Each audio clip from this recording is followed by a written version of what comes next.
This is Dr. Raoul McLaughlin, ancient historian, writer, independent scholar, speaking from Belfast. The question is, what did the Chinese know about the Roman Empire? When the Chinese became aware of the Roman Empire, they called it Ta Qin, meaning Great China, because they recognized that Rome ruled over a territory that equaled their own regime in size and political power. In AD 9, there was a power struggle in the Chinese government, and the supporters of an official named Wang Man seized control of the empire from the Han dynasty.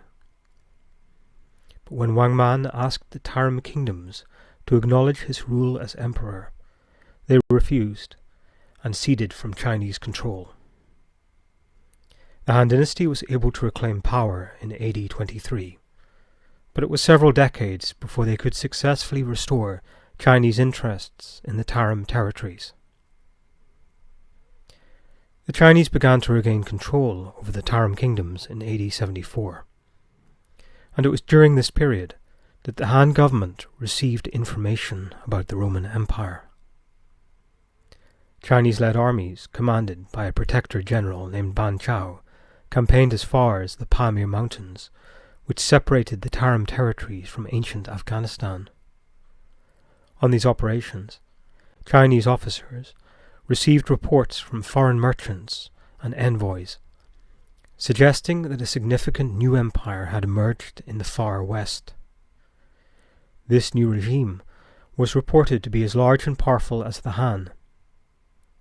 Therefore, the Chinese commanders called the empire Ta Qin, meaning Great China. Chinese information about the Roman Empire is preserved in the later Han histories. They record that Ta Qin, the Roman Empire, is also called Lishan, the Greek territories. It is located west of the sea and is also called the Kingdom of Haksai, Egypt. The Chinese probably received this information about Rome via the Indus kingdoms, so this explains why the Han histories record that Ta Qin trades with Iran and northern India by sea. The later Han histories record that Ta Qin extends for several thousands of li. It is more than 400 walled cities, and several tens of smaller dependent kingdoms. Unlike the steppe nations, the Romans cropped their hair and wore embroidered clothes. The Han histories add, "The people of this country are all tall and honest. They resemble the people of the Middle Kingdom, China, and that is why the state is called Ta Qin, Great China." According to the Han histories, the people of Ta Qin are honest in business. They don't have two prices. The grain and foodstuffs are always in good supply, and the resources of the state are abundant. The Chinese were informed that the Romans had an effective postal relay system, the cursus publicus, to convey dispatches quickly across their domains. Roman government was also said to be receptive to diplomatic contact, and when envoys from a neighbouring kingdom arrive at their border, they are presented with gold coins. Chinese reports confirmed that the Romans used courier stations to get to the capital. Roman lands were said to be wooded with pines and cypress trees, and the common people are described as mostly farmers cultivating grain crops.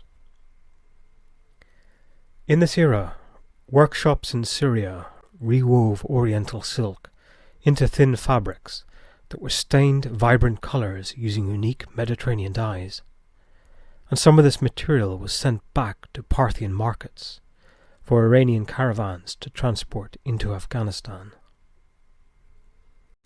The presence of these silks in Central Asia suggested to the Chinese that the Romans had a silk industry similar to the Han Empire.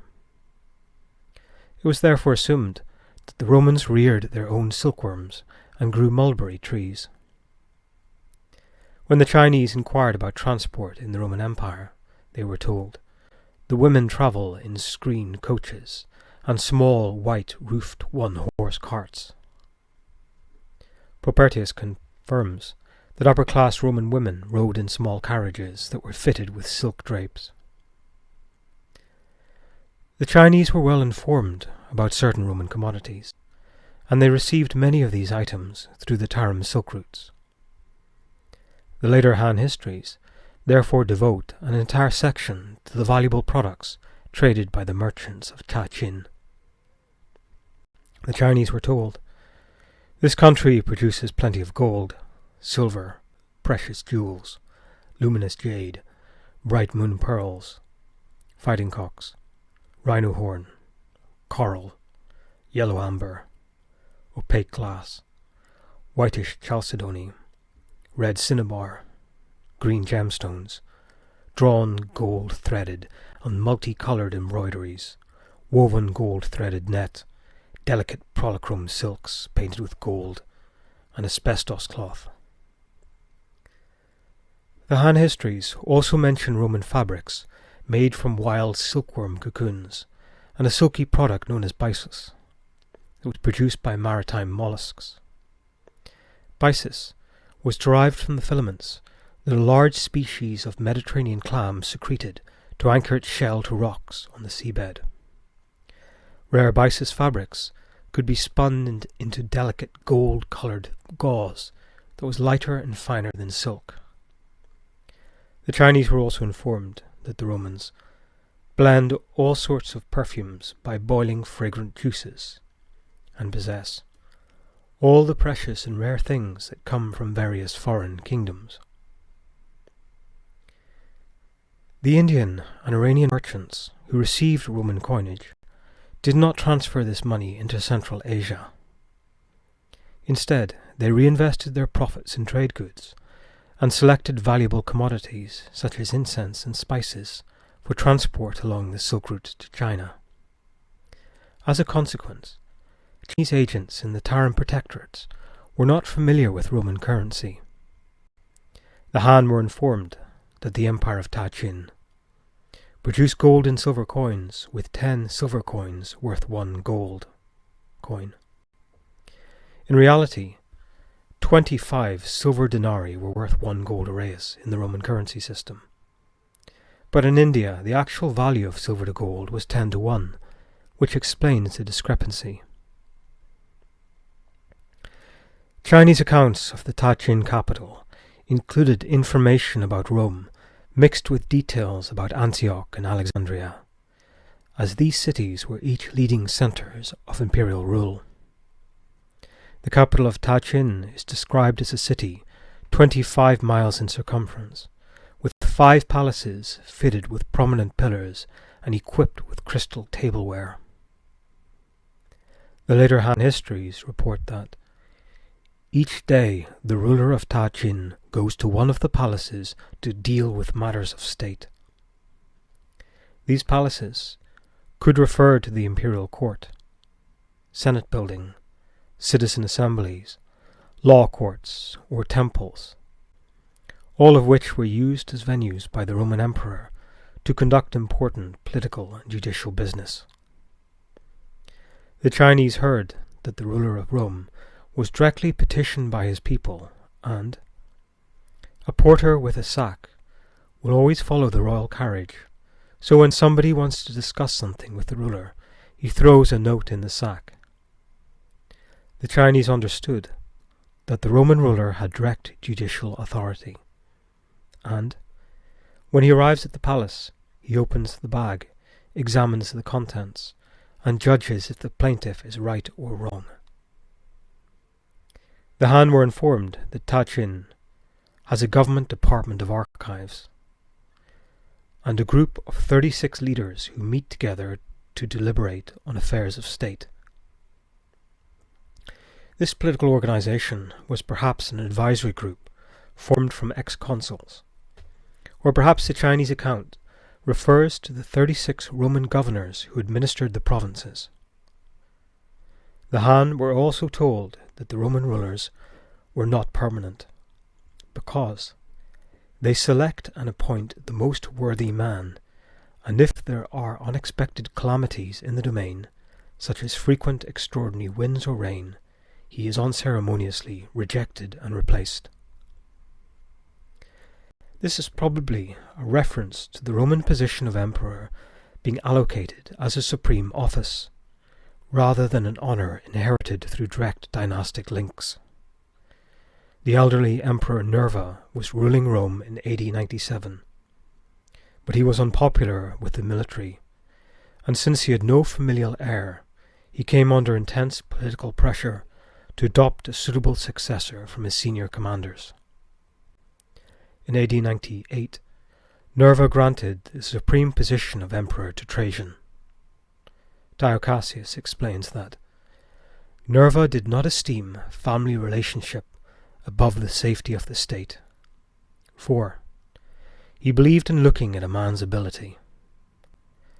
Nerva is said to have declared, "I have done nothing that would prevent my laying down the imperial office and safely returning to private life." He died of natural causes soon after retiring from his position, and this probably explains why the Han were informed. The ruler of Tachin, who has been dismissed, quietly accepts his demotion without anger. The reports of Tachin suggested that Rome might be a rich and powerful ally for the Han Empire. Therefore, in AD 97, the Protector General Ban Chao sent a Chinese envoy named Gang Ying to establish direct diplomatic relations with the Roman government. Gan Ying set out from the Tarim protectorates along the caravan routes that led from the Pamirs into Afghanistan. From the ancient city of Herat, he travelled eastward to the oasis station at Merv and entered the Parthian Empire. Crossing Iran, Gan Ying reached a region in Iraq called Charasin, which was next to a large sea, the Persian Gulf, on the western frontier of Parthia.